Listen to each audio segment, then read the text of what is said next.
In the rolling hills of Sumner County, Tennessee, there stands a testament to prosperity that few dare to question. Established in 1863, the Chamberlain Cotton Mill built a fortune so vast it funded 3 generations of political power and social influence. But a darker truth lies beneath the whitewash of success, a truth local historians have spent over a century trying to bury. From 1863 to 1867, 73 workers simply vanished from the mill's employment records.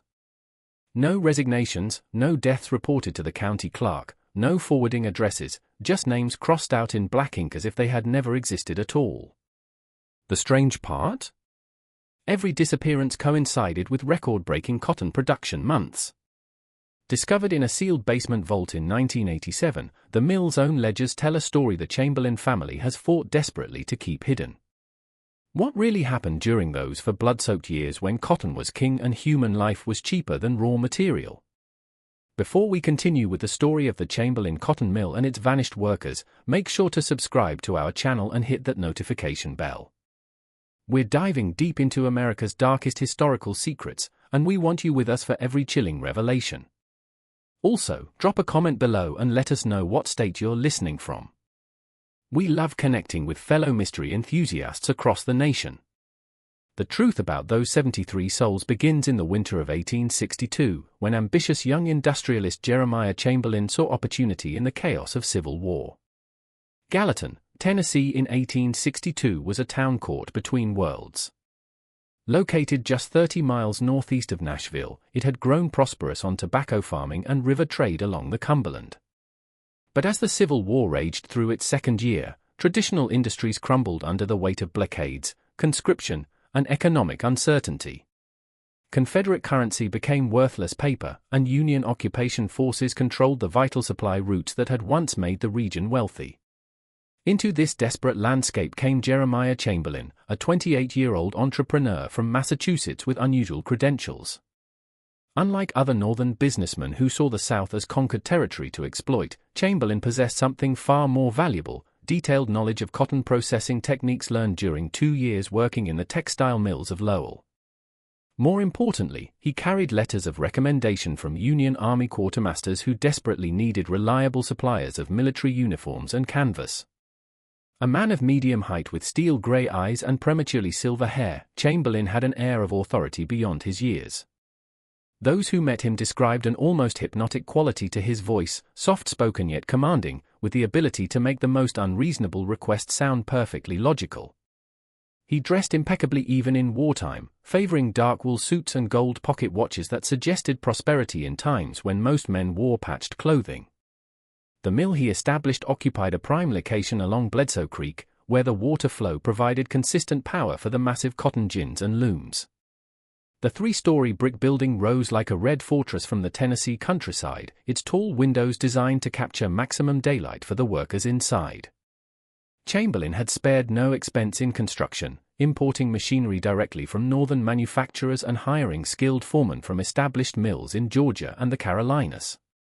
What made the Chamberlain Cotton Mill unique, however, was its workforce.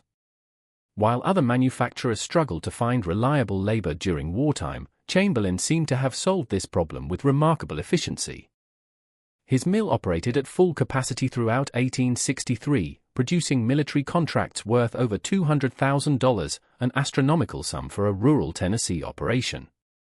The secret to his success, Chamberlain claimed, lay in his progressive employment policies. He offered higher wages than competing mills, provided on-site housing for workers and their families, and maintained what he called a family atmosphere where employees were treated with dignity and respect. Local newspapers praised his business model as proof that Northern capital and Southern labor could work together for mutual prosperity. But those who paid closer attention noticed troubling inconsistencies in Chamberlain's operation. Workers seemed to come and go with unusual frequency.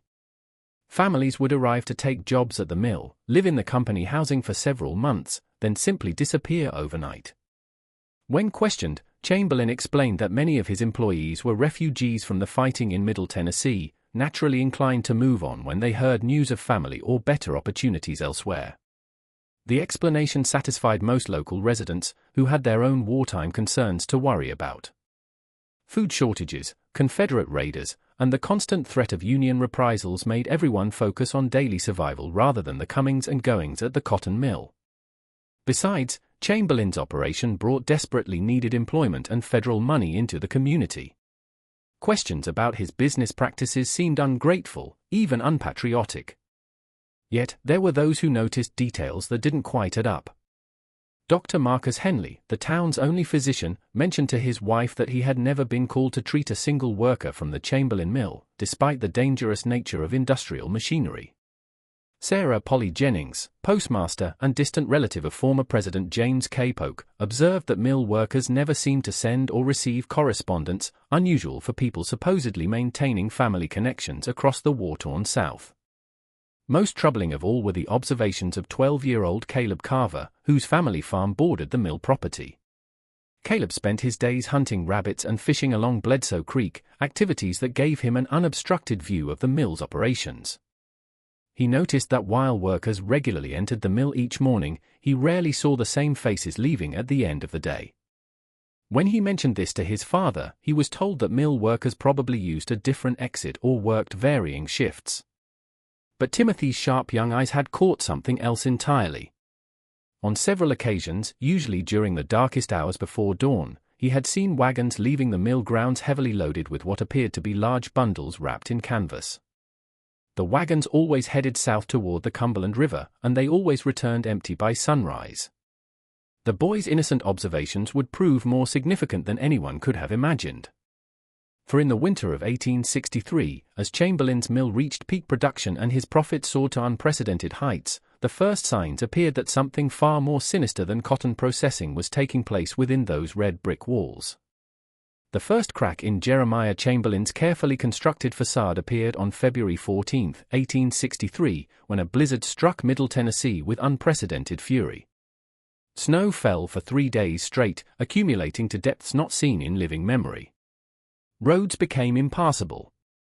Telegraph lines snapped under the weight of ice, and even the hardiest residents were forced to remain indoors until the storm passed. For Caleb Carver, confined to his family's farmhouse with nothing but books and the view from his bedroom window, the storm provided an unexpected opportunity to observe the mill's operations under extraordinary circumstances. What he witnessed during those 3 days would haunt him for the rest of his life. On the first day of the storm, as wind howled across the frozen landscape and snow piled against the mill's windows, Caleb noticed that lights remained burning throughout the night on the main production floor. This struck him as odd, since most businesses had suspended operations until weather conditions improved. Through his father's spyglass, borrowed without permission, he could see figures moving back and forth past the illuminated windows, suggesting that work continued despite the dangerous conditions. More puzzling was the absence of smoke from the mill's residential quarters. The company housing, a row of neat wooden structures adjacent to the main building, showed no signs of heating fires or chimney smoke. Even in the worst weather, families would be burning whatever fuel they could find to stay warm. The buildings appeared completely lifeless, as if no one lived there at all. On the second night, as the storm reached its peak intensity, Caleb witnessed something that made his blood freeze. Around midnight, during a brief lull in the wind, he saw a line of people being led from the main mill building toward what appeared to be a storage shed at the rear of the property. Even through the swirling snow, he could see that the figures moved slowly, almost reluctantly, and seemed to be carrying bundles or personal belongings. What disturbed him most was the presence of armed men escorting the group. Caleb counted at least 4 guards, their rifles clearly visible even at a distance. This was no ordinary transfer of workers to different quarters. The entire procession had the feel of prisoners being moved under duress. The boy watched until the group disappeared into the storage building. No one emerged. The guards returned to the main mill, but the shed remained dark and silent for the rest of the night.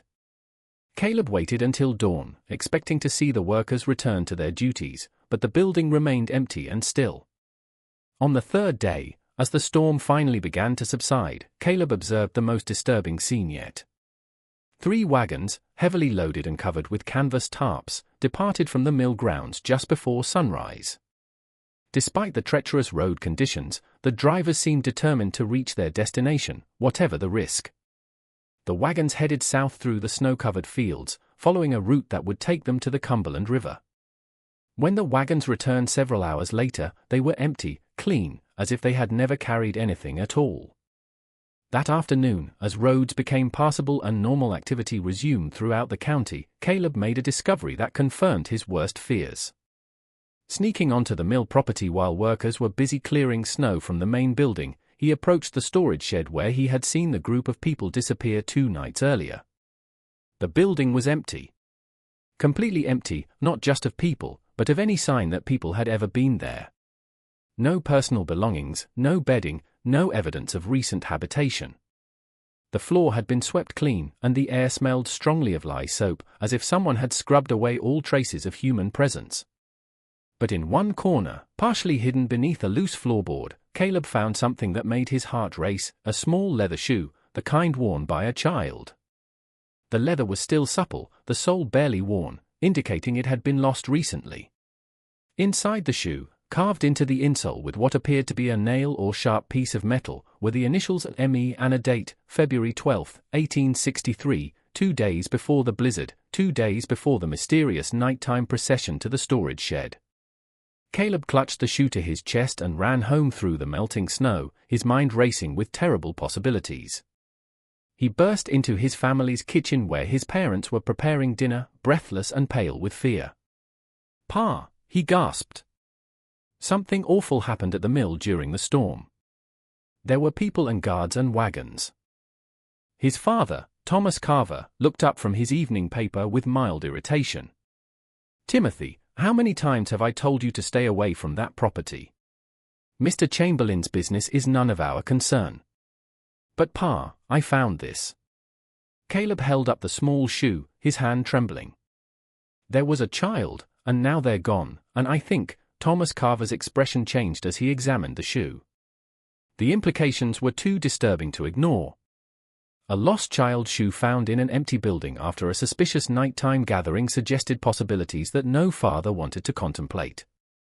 "Where exactly did you find this, son?" Caleb explained everything he had witnessed during the 3-day storm, his words tumbling over each other in his eagerness to be believed. His mother, Margaret Carver, grew increasingly pale as the story unfolded. When Caleb finished, the kitchen fell silent, except for the ticking of the mantel clock. Thomas Carver turned the small shoe over in his calloused hands, studying the carved initials and date. Finally, he looked up at his son with an expression of grim determination.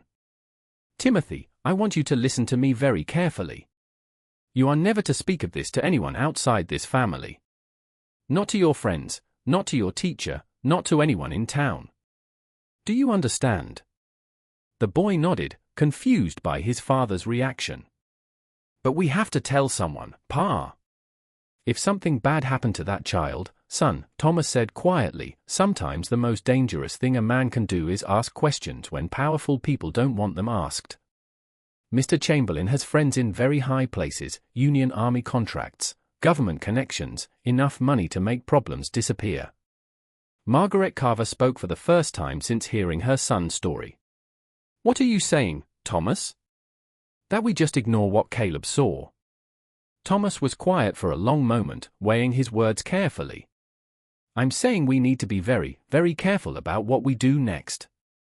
Because if Caleb is right about what he witnessed, then we're dealing with something far worse than just a cotton mill with unusual business practices." As if summoned by their conversation, a knock sounded at the front door. Through the frosted window, they could see the silhouette of a man in a dark overcoat, his breath forming clouds in the cold evening air. It was Jeremiah Chamberlain himself, come calling on his neighbors with a smile that didn't quite reach those steel-gray eyes.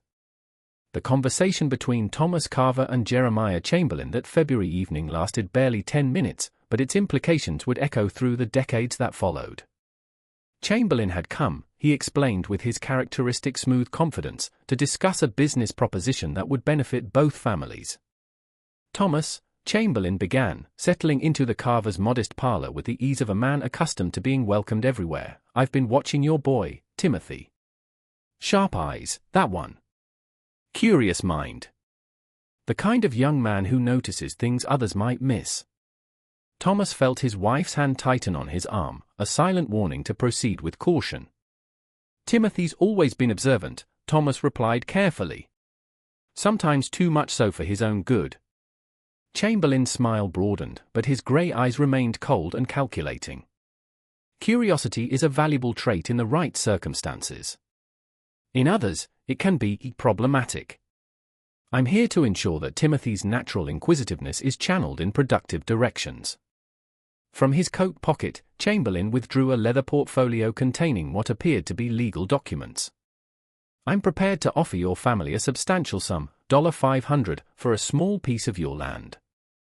That strip along Bledsoe Creek where Caleb likes to fish.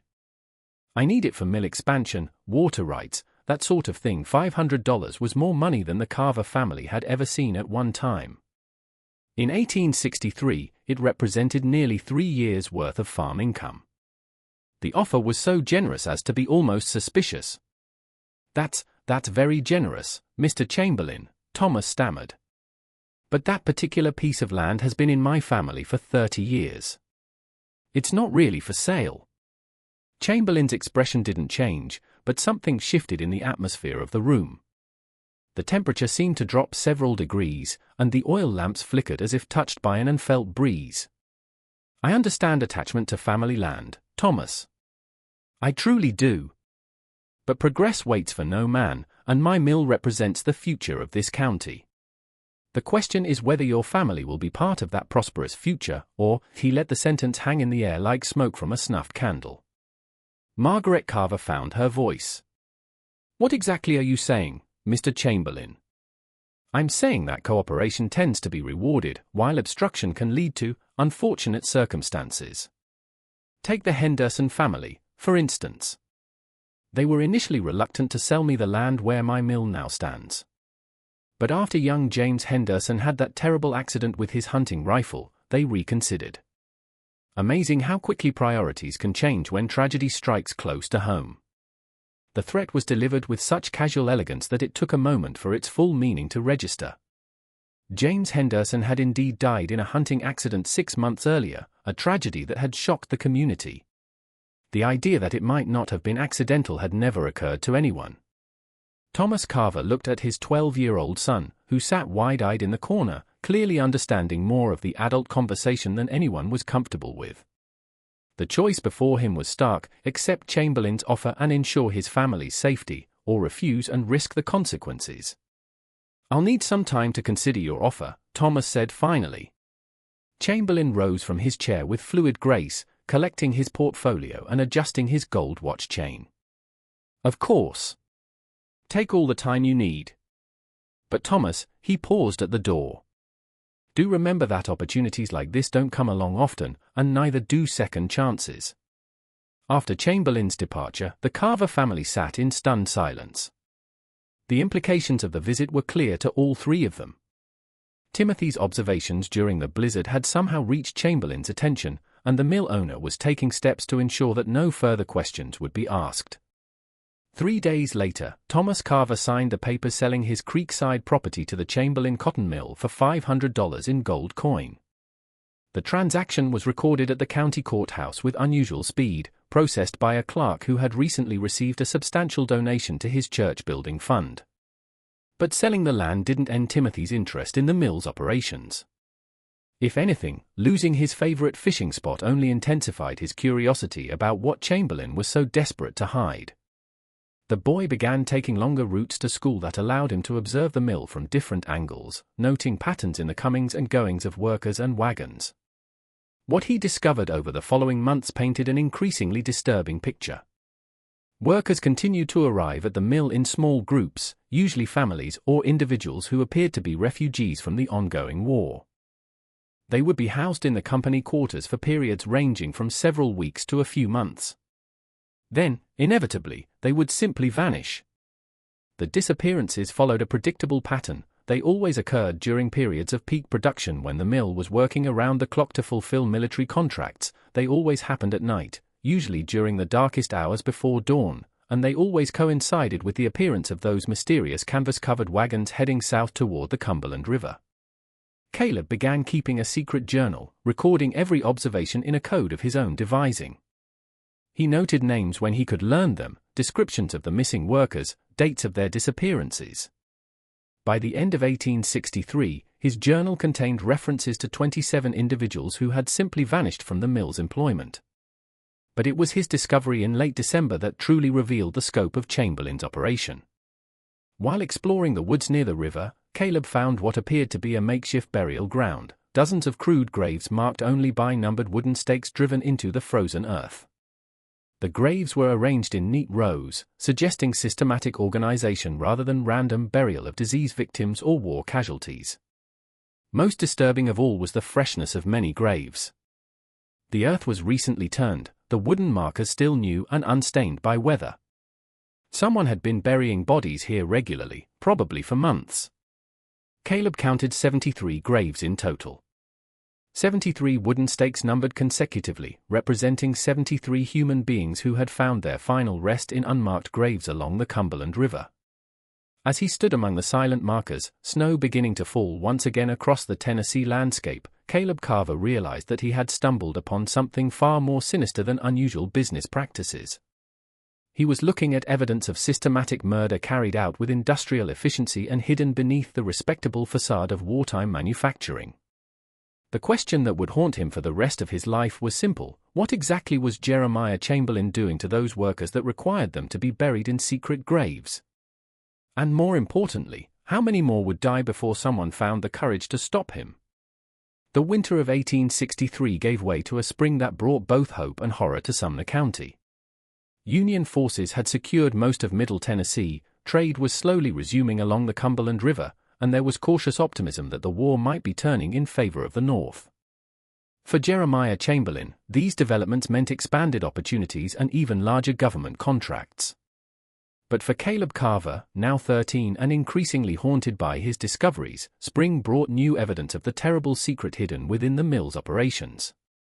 His clandestine observations had evolved into a systematic investigation, driven by a young man's sense of justice and a growing understanding that he might be the only person positioned to expose the truth.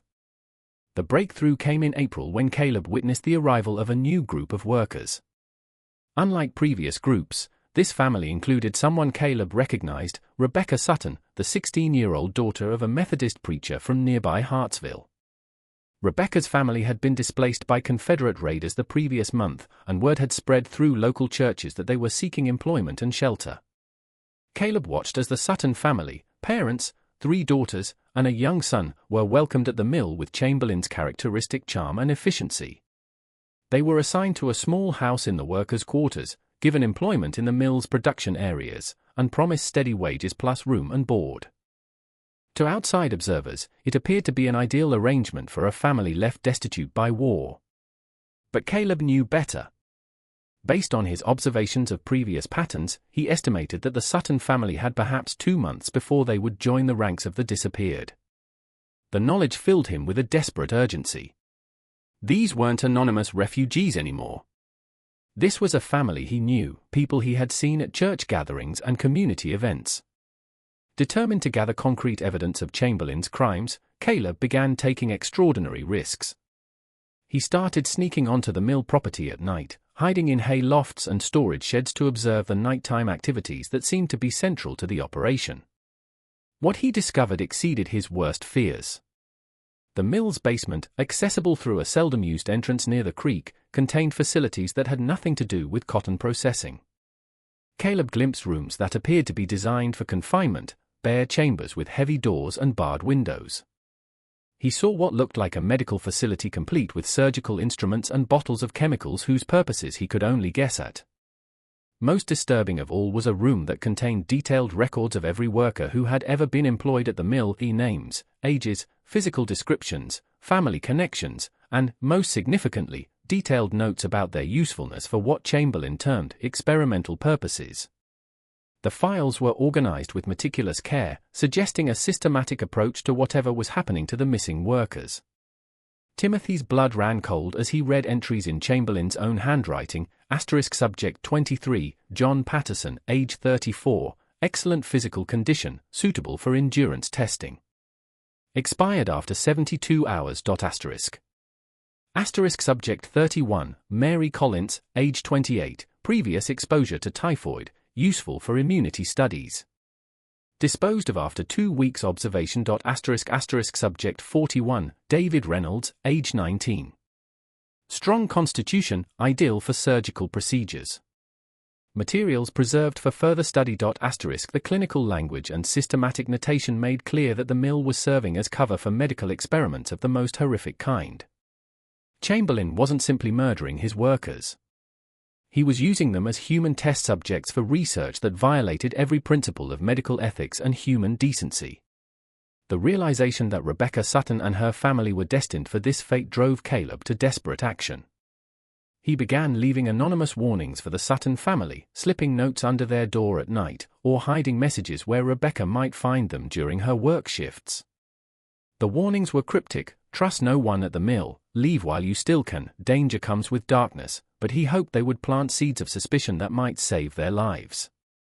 His efforts seemed to be working.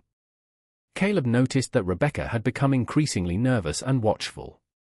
She began asking questions about previous workers, inquiring about families who had supposedly moved on to other opportunities. Her questions made other current workers uncomfortable, and word eventually reached Chamberlain that the newest employees were displaying troubling curiosity about mill operations. The response was swift and ruthless. On the night of June 15, 1864, Caleb watched in horror as armed guards surrounded the Sutton family's quarters. The family was roused from their beds and marched at gunpoint toward the mill's basement facilities. Rebecca's terrified cries echoed across the compound as she was separated from her parents and younger siblings. Caleb knew he was witnessing the beginning of the end for the Sutton family. Within days, they would become subjects in Chamberlain's twisted experiments. Within weeks, they would join the 73 unmarked graves along the Cumberland River. But Rebecca Sutton was different from previous victims. She was young, intelligent, and determined to survive. As Caleb would soon discover, she was also planning something that would either save her family or ensure that their deaths would not go unwitnessed. Just when we thought we'd seen the depths of Jeremiah Chamberlain's depravity, a 16-year-old girl's courage would illuminate the full horror of what was happening inside that mill. If this story is giving you chills, share this video with a friend who loves dark mysteries. Hit that like button to support our content. And don't forget to subscribe to never miss stories like this. Let's discover together what Rebecca Sutton did next. Hidden in the basement of the mill, Rebecca had discovered something that even Timothy's investigations had missed: a detailed journal kept by Chamberlain himself documenting every experiment, every death, and, most importantly, every financial transaction connected to his research. The mill wasn't just a cover for medical experiments. It was part of a larger network providing human subjects to wealthy physicians and researchers throughout the South, men willing to pay enormous sums for opportunities to conduct studies impossible in legitimate medical settings. The journal revealed that Chamberlain's operation was far more extensive than anyone had imagined. He had established similar facilities in Georgia, Mississippi, and South Carolina, all disguised as wartime manufacturing operations. The network had processed over 400 subjects in 2 years, generating profits that dwarfed even the substantial income from legitimate cotton production. But the journal also contained information that would prove to be Chamberlain's downfall. It included names, dates, and locations of transactions with prominent physicians and government officials. It detailed payoffs to local authorities and threats made against potential witnesses. Most damaging of all, it contained correspondence with Union Army medical officers who were purchasing experimental data derived from Chamberlain's human subjects. Rebecca managed to tear out several crucial pages from the journal and hide them in her clothing before being discovered by guards. She knew that the evidence she carried might be the only hope of exposing the truth about what was happening at the mill. But first, she would have to survive long enough to get the information to someone who could act on it. What she didn't know was that Caleb Carver had been watching from outside the basement window, and that he had seen her conceal the stolen pages. The two young people, separated by bars and guards but united in their determination to stop Chamberlain's crimes, were about to form the most unlikely partnership in the history of Sumner County, a partnership that would either save dozens of lives or cost them their own. The final phase of Jeremiah Chamberlain's operation began on a sweltering July morning in 1864 when a telegram arrived from Union Army headquarters in Nashville. The message was brief but devastating to Chamberlain's plans, effective immediately. All civilian medical research contracts are being reviewed by a new oversight committee, and any facilities conducting experimental work on human subjects must be registered and inspected within 30 days. Caleb Carver, hidden in his usual observation post in the mill's loft, watched as Chamberlain read the telegram. The mill owner's face went through a remarkable transformation, from confident authority to barely controlled rage to cold, calculating determination. Whatever the telegram contained, it had fundamentally changed the situation at the mill. Within hours, Chamberlain had called a meeting of his inner circle, Dr. Marcus Hensley, who Caleb now realized was not the town physician, but a medical researcher working with Chamberlain, Foreman William Garrett, and 3 armed guards who served as enforcers. The meeting took place in Chamberlain's private office, but Caleb had discovered that voices carried clearly through the building's ventilation system to his hiding place in the loft. "Gentlemen," Chamberlain's voice was controlled but tense, "we have 30 days to conclude our current research and eliminate all evidence of our activities. The Oversight Committee includes several individuals who would not be sympathetic to our work, regardless of its scientific value." Dr. Hensley's response was immediate and panicked. 30 days? Jeremiah, we have 47 active subjects in various stages of study. Some experiments have been running for months. We can't simply, we can and we will, Chamberlain cut him off. Every subject currently in the facility will be processed to completion within the next 2 weeks. All records will be destroyed. All physical evidence will be eliminated. By the time any inspectors arrive, they will find nothing more than a patriotic cotton mill contributing to the Union war effort. Caleb's blood chilled as he grasped the implications. 47 people were being held in the mill's basement facilities, and Chamberlain was planning to murder them all within 2 weeks to cover up his crimes. Among those 47 were Rebecca Sutton and her family. But even more horrifying was what came next in the conversation. What about witnesses? This was William Garrett, the foreman whose job was handling the practical aspects of the operation. The Carver boy has been sniffing around for over a year. The postmaster's been asking questions about mail delivery to workers who supposedly moved on. Doc Peterson in town mentioned he's never treated any mill injuries despite all the dangerous machinery. "I'm aware of the potential problems," Chamberlain replied smoothly. "I've already taken steps to address the most significant threats. The Carver family will be invited to join our workforce within the next few days. A generous offer of employment that they won't be able to refuse. As for the others, well, accidents happen during wartime. House fires, hunting mishaps, falls from horses. Tragic, but understandable." Caleb realized with crystal clarity that his entire family was now marked for death. Chamberlain had tolerated their knowledge as long as it could be managed through bribes and threats, but with the Oversight Committee investigation looming, all potential witnesses had become liabilities to be eliminated. The boy's mind raced as he considered his options. He could run home and warn his parents, but where would they go? Chamberlain had connections throughout Middle Tennessee, and fleeing would only confirm their guilt in his eyes.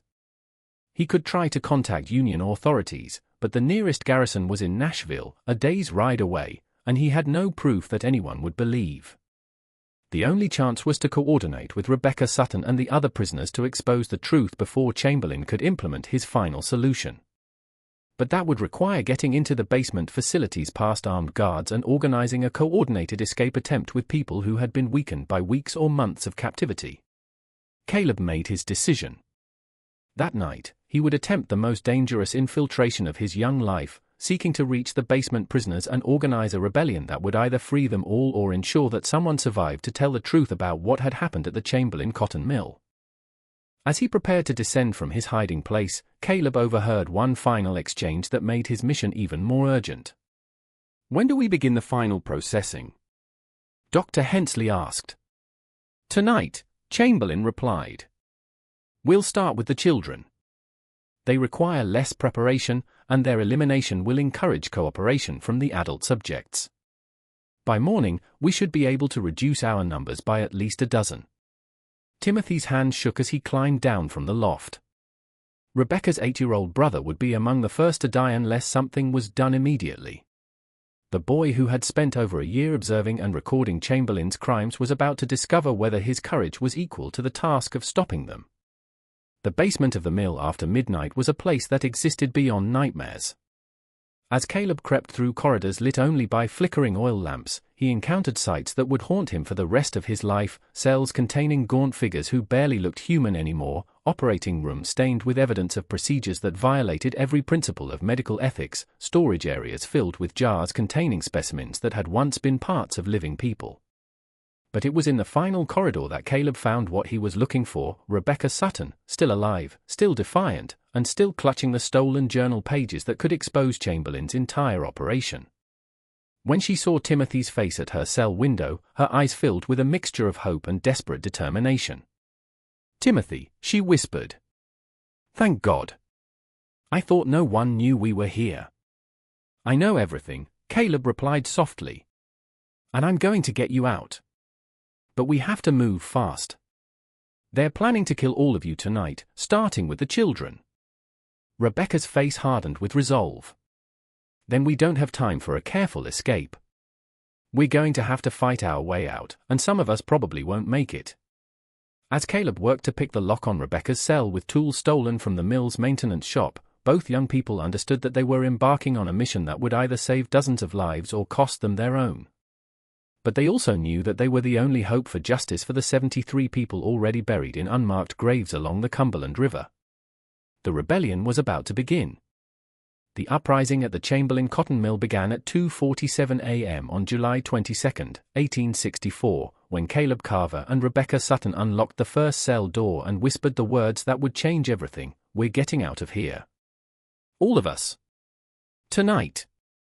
The prisoners they freed were in various stages of physical and mental deterioration.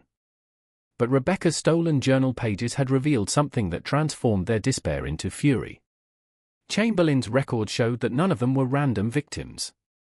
They had been specifically selected based on detailed profiles: families with no local connections, individuals fleeing war zones who wouldn't be missed, people whose disappearances could be explained away as voluntary departures. But more importantly, the records revealed that several prisoners had family members in positions of authority. Rebecca's uncle was a federal judge in Kentucky. Another prisoner's brother was a Union Army colonel. A third victim's father was a wealthy merchant with connections to northern textile interests. Chamberlain had been playing a dangerous game, and his systematic documentation of every detail would provide the evidence needed to destroy him. The escape plan was desperate but simple. Rebecca would lead a group through the mill's basement toward the creekside exit while Caleb created a diversion at the main building to draw away the guards. The freed prisoners would make their way to the county seat where Rebecca's stolen documents could be presented to federal authorities. What none of them anticipated was the presence of Dr. Hensley in the basement at that exact moment, conducting what he called preliminary preparations on the youngest prisoners. The physician's scream of alarm echoed through the corridors as he stumbled upon Caleb freeing the last group of captives: guards. "Guards! The subjects are escaping!" The basement erupted into chaos. Armed men thundered down the stairs while prisoners scattered in every direction through the maze of corridors. Caleb found himself separated from Rebecca as gunshots rang out in the narrow spaces, the sound deafening in the confined underground chambers. But Rebecca Sutton had not survived weeks of captivity only to be recaptured at the moment of freedom. Clutching Chamberlain's incriminating journal pages, she led her group of freed prisoners through a route she had memorized during her imprisonment, past the surgical rooms, through the specimen storage areas, toward what she hoped was the creekside exit Caleb had described. Behind them, they could hear Chamberlain's voice, cold and commanding even in crisis: "Seal the exits. No one leaves this facility alive. Dr. Hensley, begin immediate termination of all remaining subjects. We cannot afford witnesses." The race through the basement became a nightmarish game of life and death. Prisoners who had been weakened by weeks of medical experiments now found reserves of strength they didn't know they possessed. Mothers carried children who could barely walk. Men who had been subjected to surgical procedures helped others navigate corridors slick with spillage from overturned chemical containers. Timothy, separated from the main group, found himself face to face with William Garrett in a storage room filled with the mill's most damning evidence: shelves lined with jars containing preserved organs, detailed sketches of surgical procedures, and boxes of correspondence with physicians throughout the Confederacy who had purchased Chamberlain's research data. "You should have minded your own business, boy," Garrett snarled, raising his rifle. But Caleb had spent over a year preparing for this moment. From his hiding place behind a cabinet of specimens, he threw a jar of chemical preservative directly at the oil lamp illuminating the room. The glass shattered, the lamp fell, and suddenly the storage area was engulfed in flames that spread with terrifying speed through the chemical-soaked environment. The fire created the diversion Caleb had hoped for, but it also transformed the escape into a race against time. The basement, filled with flammable chemicals and wooden support structures, became an inferno that threatened to trap everyone inside, prisoners and captors alike. Rebecca's group reached the creekside exit just as smoke began pouring through the basement corridors, but their escape route was blocked by two guards who had anticipated their destination. With the fire spreading behind them and armed men ahead, the situation seemed hopeless. It was 8-year-old Benjamin Sutton, Rebecca's little brother, who provided the solution. The boy had noticed something the adults had missed: a drainage tunnel that connected the basement to Bledsoe Creek, probably installed during the mill's construction to prevent flooding. The tunnel was narrow, partially filled with water, and designed for drainage rather than human passage, but it offered their only hope of escape. One by one, the prisoners crawled through the tunnel as smoke and flames spread through the basement behind them. Rebecca went last, clutching the stolen journal pages in a waterproof pouch she had improvised from oiled cloth found in the storage areas. They emerged from the tunnel into the pre-dawn darkness along Bledsoe Creek, gasping and choking but alive. Behind them, the Chamberlain cotton mill was becoming a pillar of fire visible for miles across the Tennessee countryside. The flames had spread from the basement to the main building, consuming not just the structure, but all the evidence of Chamberlain's crimes. Or so it seemed. Caleb Carver emerged from the burning building 15 minutes later, having fought his way through smoke-filled corridors to reach safety. But he wasn't empty-handed. Tucked inside his jacket were two items that would prove crucial: Chamberlain's personal ledger, which contained financial records of the entire operation, and a metal strongbox containing correspondence with Union Army medical officers who had been purchasing experimental data. As the survivors gathered along the creek bank, watching the mill burn against the morning sky, they realized they had not just escaped, they had struck a devastating blow against Chamberlain's operation. The fire had destroyed the facilities, freed the remaining prisoners, and eliminated the infrastructure that had made the systematic murders possible. But Jeremiah Chamberlain himself was nowhere to be seen. As sirens and shouts echoed across the countryside, as neighbors rushed toward the burning mill and federal authorities were summoned from Nashville, the man responsible for 73 murders had simply vanished into the chaos of the night. The question that would haunt investigators for decades was simple: where had he gone? And would he attempt to rebuild his operation elsewhere? The answer would not come for 23 years, when construction workers breaking ground for a new courthouse in Gallatin would make a discovery that revealed the final chapter of Jeremiah Chamberlain's story. The immediate aftermath of the mill fire brought justice with surprising swiftness.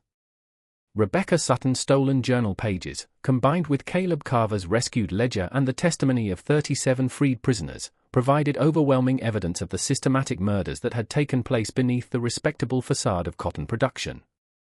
Federal investigators arrived from Nashville within 48 hours, led by Colonel James Mitchell, whose own brother had been among Chamberlain's victims. The scope of the operation shocked even experienced military prosecutors. Dr. Hensley, captured while attempting to flee the burning building, provided detailed testimony in exchange for avoiding execution. His revelations expanded the investigation beyond Tennessee to include similar facilities in Georgia, Mississippi, and South Carolina. The financial records Caleb had saved proved that Chamberlain's network had generated over $2 million in profit from the sale of experimental data and preserved specimens to physicians throughout the South. Prominent doctors in Charleston, Atlanta, and New Orleans were arrested on charges ranging from conspiracy to murder to violation of medical ethics. Several Union Army medical officers were court-martialed for purchasing research derived from human experimentation. But Jeremiah Chamberlain himself remained a ghost. Despite extensive searches and substantial rewards offered for information leading to his capture, the mill owner had vanished completely. Some believed he had fled to Europe, where his wealth could purchase safety and anonymity. Others suspected he had assumed a new identity somewhere in the war-torn South, perhaps establishing another operation under a different name. The 73 unmarked graves along the Cumberland River were exhumed and the victims given proper burial in the Gallatin City Cemetery. A monument was erected bearing their names, recovered from Chamberlain's meticulous records, along with the inscription, * in memory of those who died in the pursuit of evil disguised as progress. May their suffering never be forgotten. *. Caleb Carver became something of a local hero, though he never seemed comfortable with the attention. He testified at numerous trials, helping to convict not just the direct participants in Chamberlain's operation, but also the suppliers, customers, and officials who had enabled the crimes. His detailed observations and careful record-keeping proved crucial in establishing the full scope of the conspiracy. Rebecca Sutton recovered from her ordeal and became a vocal advocate for medical ethics and patient rights. She testified before Congress about the need for oversight of medical research, contributing to legislation that established federal guidelines for human experimentation. Her courage in stealing and preserving Chamberlain's journal pages was credited with saving dozens of lives and exposing a criminal network that spanned multiple states. For 23 years, it seemed that Jeremiah Chamberlain had successfully escaped justice. The investigation gradually wound down, other priorities claimed official attention, and the mill fire became a cautionary tale about the dangers of unregulated medical research during wartime. Then, in 1887, construction workers breaking ground for a new courthouse in Gallatin made a discovery that provided the final piece of the puzzle. Buried beneath what had once been the mill's administrative offices, they found a hidden chamber containing the preserved body of a man in his 50s, dressed in expensive clothing and surrounded by gold coins, legal documents, and personal effects that identified him as Jeremiah Chamberlain. The condition of the body and the arrangement of the chamber suggested that Chamberlain had not died in the mill fire, but had been murdered shortly before it began. Medical examination revealed that he had been killed by a single gunshot to the head fired at close range by someone he trusted enough to turn his back on. Among the documents found with the body was a letter in Chamberlain's handwriting, apparently written in his final moments, * to whoever discovers this record, I have been betrayed by those who profited from my work.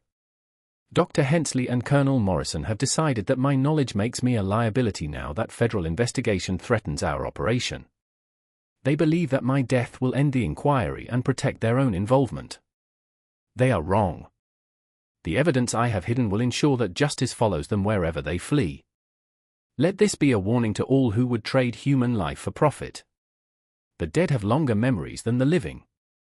The letter led to the arrest of Dr. Hensley, who had been living quietly in Charleston under an assumed name, and Colonel Morrison, a Union Army medical officer who had been purchasing Chamberlain's research data. Both men were tried and executed for their roles in the conspiracy, finally bringing the case to complete closure. But perhaps the most significant outcome of the Chamberlain cotton mill investigation was its impact on American medical ethics. The systematic horrors revealed by Timothy's investigation and Rebecca's courage contributed to the establishment of formal oversight bodies for medical research, legal protections for human subjects, and international conventions governing medical experimentation. The mill site itself was never rebuilt. The land was purchased by the city of Gallatin and converted into a memorial park where visitors can walk among the trees that now grow where cotton looms once concealed chambers of horror. A plaque near Bledsoe Creek marks the spot where Caleb Carver first observed the mysterious nighttime wagons that led to the exposure of one of the darkest chapters in American medical history. Caleb Carver lived to be 93 years old, spending his final decades as a respected journalist and advocate for government transparency. He never married, claiming that his experiences at the mill had shown him too much about human nature's capacity for evil. But those who knew him described a man of unshakable moral courage, whose youthful confrontation with systematic evil had forged a character dedicated to ensuring that such horrors could never again hide behind facades of respectability and progress. Rebecca Sutton married a fellow survivor of Chamberlain's experiments and raised 5 children who all became physicians, teachers, or advocates for social justice. She often said that her weeks of captivity had taught her that the most important human quality was not intelligence or strength, but the willingness to act when action was needed, regardless of personal cost. The story of the Chamberlain cotton mill reminds us that evil often wears respectable faces and hides behind noble purposes. But it also demonstrates that courage, even in the young and powerless, can expose the truth and demand justice for those who have no voice to speak for themselves. This mystery shows us that the most dangerous criminals are often those who convince society that their crimes serve a greater good. What do you think of this story? Do you believe everything was revealed? Or might there be other operations like Chamberlain's that remain hidden even today? Leave your comment below and let us know what you think. If you enjoyed this tale of courage overcoming institutional evil and want more historical horror stories like this, subscribe, hit that notification bell, and share with someone who loves mysteries that make you question what really happened in America's past. See you in the next video, where we'll explore another dark corner of American history that authorities tried to keep buried.